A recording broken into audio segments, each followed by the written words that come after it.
Hi అండి. ఈరోజైతే second class start చేసుకుందాం. మొన్న షేడింగ్స్ అన్నీ ఏ విధంగా ప్రాక్టీస్ అయ్యారో కామెంట్ సెక్షన్లో కామెంట్ చేయండి. ఈరోజు ఎవరైనా కొత్తగా కనుక ఈ సెకండ్ క్లాస్ చూస్తూ ఉంటే ఫస్ట్ క్లాస్ చూసిన తర్వాత ఇది చూస్తే మీకు బాగా అర్థమవుతుంది. ఓకేనా? Welcome back to my channel Sakhi thoughts. చాలామంది అయితే కామెంట్ చేశారండి, పెయింటింగ్ చాలా వివరంగా చెప్తున్నారు, మాకు అర్థమయ్యేటట్టు, కానీ డిజైన్స్ రూపంలో చెప్పండి మేడం అనేసి చాలామంది కామెంట్ చేశారండి. సో దాని గురించి ఈ విధంగా డిజైన్ వేసి మీకు చూపిద్దామన్నట్టుగా ఈ విధంగా గీస్తున్నాను. మొన్న ఫ్రీ హ్యాండ్గా మన హ్యాండ్ ఎలాగా మూవ్ చేయాలన్నది మీకు అందరికీ వివరంగా చెప్పాను కదా. ఈరోజు కూడా దానికి రిలేటెడ్గా ఉన్న క్లాసు చెప్తున్నానండి.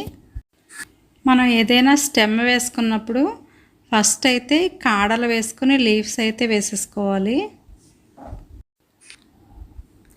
మొన్న ఇలాంటి కొమ్మ అయితే మీకు వేసి చూపించాను కదా, మనకు ఫ్రీగా హ్యాండ్ తిరగడం కోసం ఏ విధంగా వేసుకోవాలన్నది. ఏదైనా స్టెమ్స్ వేసుకున్నప్పుడు ఆ స్టెమ్స్లో కూడా ఇలాంటి కొమ్మలు అయితే వేసుకోవచ్చు అన్నమాట.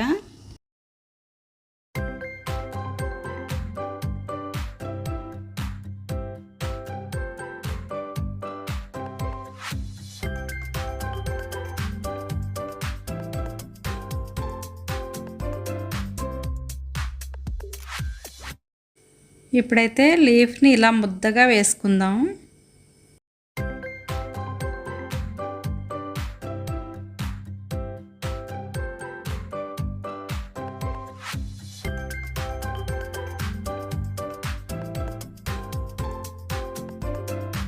ఇప్పుడు ఈ ఫ్లవర్ని అయితే రెడ్ కలర్తో ఫిల్ చేద్దామండి. ఈ పై స్టెమ్ ఏ విధంగా అయితే మనం పైనుంచి లీఫ్ ఎలా లాగామో అలాగే ఈ ఫ్లవర్ని కూడా ఈ విధంగా లైట్గా టచ్ అప్ ఇస్తూ కిందకి లాగాలన్నమాట.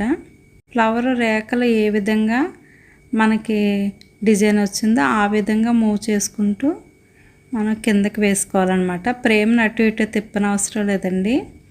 మనం ఎలా ఉన్నామో అలాగే కూర్చొని మన హ్యాండ్ని ఆ ఫ్లవర్ ఏ విధంగా మోల్డ్ అయిందో ఆ విధంగా మనం వేసుకుంటూ రావాలి.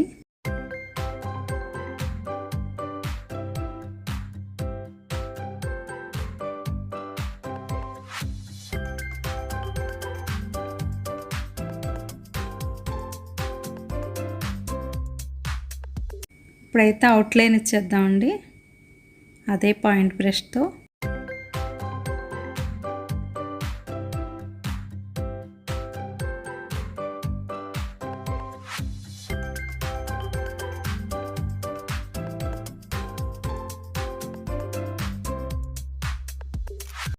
చూసారా, ఈ అవుట్లైన్ ఇవ్వగానే చాలా లుక్ అయితే వచ్చేసింది కదా స్టెమ్కి.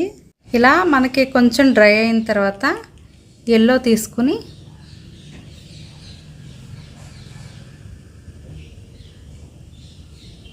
మనకు మొన్న చెప్పాను కదా, ఈ ఫ్రీ హ్యాండ్ వేసినప్పుడు ఈ విధంగా దీన్ని ఇలా చుక్కలు పెట్టుకుంటే ఎంతో అందంగా ఉంటుంది అన్నమాట. మధ్యలో కూడా అక్కడక్కడ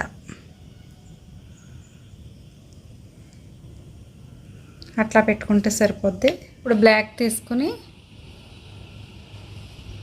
ఈ విధంగా దీంట్లో రేఖల కింద ఇచ్చుకోవచ్చు అన్నమాట. అలా ఇచ్చుకో వదిలేయచ్చు, లేదు అనుకుంటే ఇలా అవుట్లైన్ కూడా ఇవ్వచ్చు అన్నమాట. ఇది చాలా లైట్గా ఇచ్చుకుంటే బాగుంటుంది. ఓకే, ఈ విధంగా అయితే మనం వేసుకోవచ్చు. అంటే ఓన్లీ ఫ్రీ హ్యాండ్ చెప్పాను కదా అని మీరు అలా వదిలేకండి. ఇలా ఫ్లవర్స్గా స్టెమ్స్గా కూడా మీరు క్రియేట్ చేసుకోవాలి మీ ఓన్ డిజైన్స్తో. అలాగే మీకు మొన్న లైన్స్ చూపించాను కదా, ఆ లైన్స్లోనే ఒక లీఫ్ ఎలా వేసుకోవచ్చో మీకు చూపిస్తాను.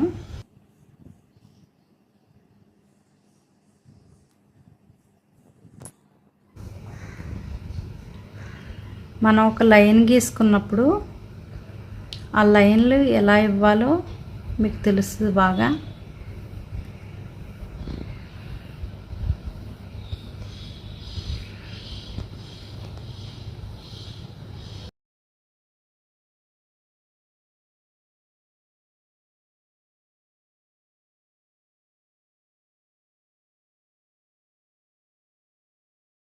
ఈ విధంగా కూడా లీఫ్ వేసుకోవచ్చండి. ఇవి కూడా ఇలా వేసుకుంటే చాలా బాగుంటాయి అన్నమాట. ఇప్పుడు ఇదే లీఫ్ని ఇదే ఫ్లవర్ ఈ షేడ్ ఎలా ఇచ్చానో దీని షేడ్ ఎలా ఇచ్చానో ఈ రెండింటిని కలిపి ఒక స్టెమ్ చూపిస్తాను చూడండి.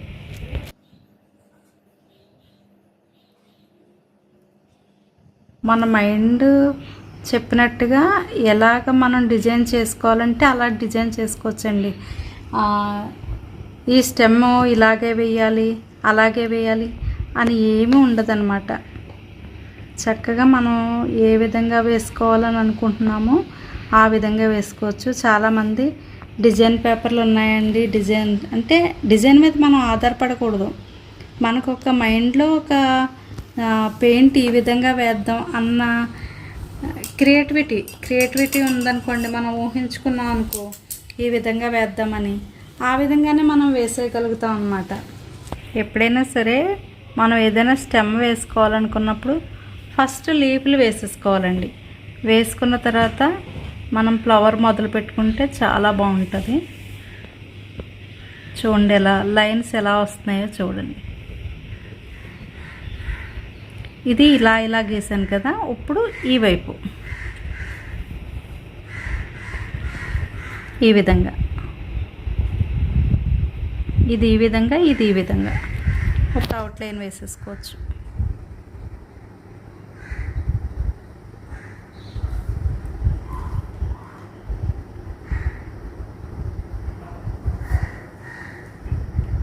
అలాగే ఇంకొకసారి చూపిస్తున్నాను. ఫస్ట్ ఇలా రౌండ్ చుట్టండి.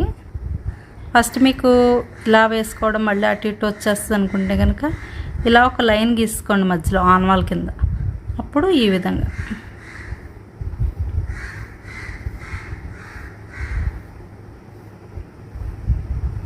ఓకే. ఇప్పుడు అవుట్లైన్ ఇచ్చేయచ్చు.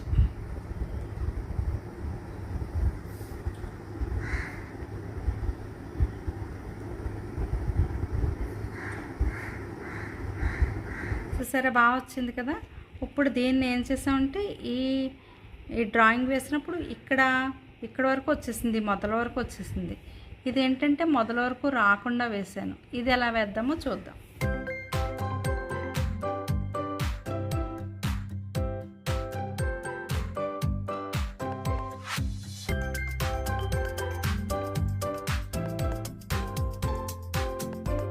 ఫ్రేమ్ని ఏమాత్రం కదపకుండా చక్కగా మీరు కూర్చున్న చోటనే కూర్చొని ఫ్రేమ్ని కూడా అలాగే ఉంచుకొని ఈ విధంగా అటు నుంచి ఇలా వేసాం, ఇటు నుంచి ఇలా వేస్తున్నాం, ఆ విధంగా మనం నేర్చుకోవాలన్నమాట.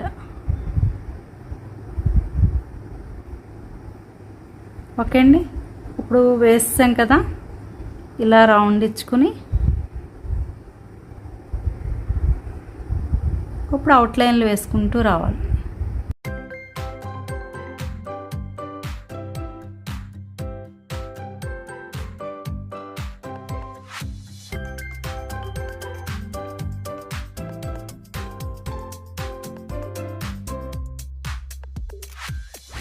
చూసారా, ఇప్పుడు ఈ షేడ్ ఒకలా ఉంది, ఈ షేడ్ ఒకలా ఉంది కదా, కానీ ఒకేలాగా మనం తీసుకున్నాం, ఒకే రకమైన పెయింట్, కానీ డిఫరెంట్ ఏంటంటే డిజైన్లో మనం డిఫరెంట్ చేసాం.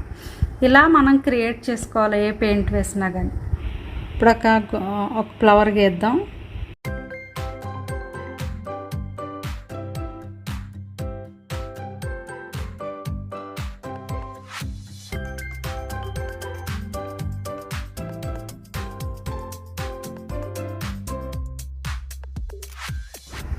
ఒక లీఫు ఒక ఫ్లవర్ కూడా వేద్దాం. అంటే ఏ షేడింగ్ ఎలా వస్తుంది అన్నది మీకు తెలియాలి కదా, సో దాని గురించి బ్రష్ని ముంచుకొని ఈ వైపు తుడుచుకొని ఇలా విచ్చుకున్న తర్వాత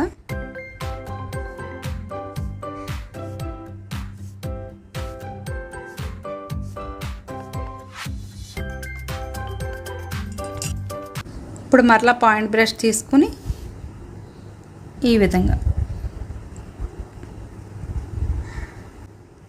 బ్యాక్గ్రౌండ్ అంతా కూడా పక్షుల సౌండ్తో కొంచెం ఇబ్బందిగా ఉంది. సారీ ఫర్ ద డిస్టర్బెన్స్ అండి.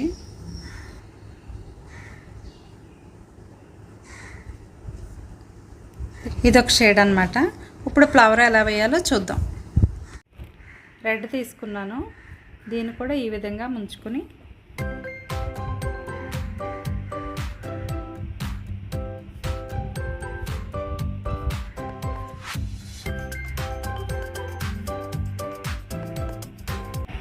ఇవి లీఫ్లు ఎలా ఉన్నాయో ఆ విధంగా ఈ రెక్కలు ఎలా ఉంటే ఆ విధంగా మనం వేసుకోవాలన్నమాట. ఇప్పుడు పాయింట్ బ్రష్ తీసుకొని ఫస్ట్ ఇలా ఈ లైన్ గీసుకోవాలి. మనకు డిజైన్ ఎంత చిన్నగా ఉన్నా కానీ మనం వేయగలగాలి.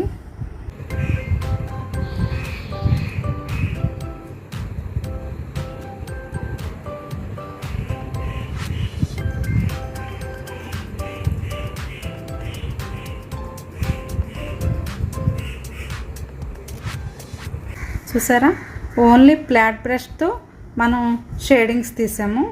ఫ్లవర్ లీఫ్ కూడా పాయింట్ బ్రష్ ఫ్లాట్ బ్రష్తో మాత్రమే వేసాం అన్నమాట. ఈరోజు ఈ 3 స్టెమ్లో నేర్చుకున్నాం కదండి. మరలా వచ్చే వారం సరికొత్త వీడియోతో మళ్ళీ కలుద్దాం. Thank you for watching.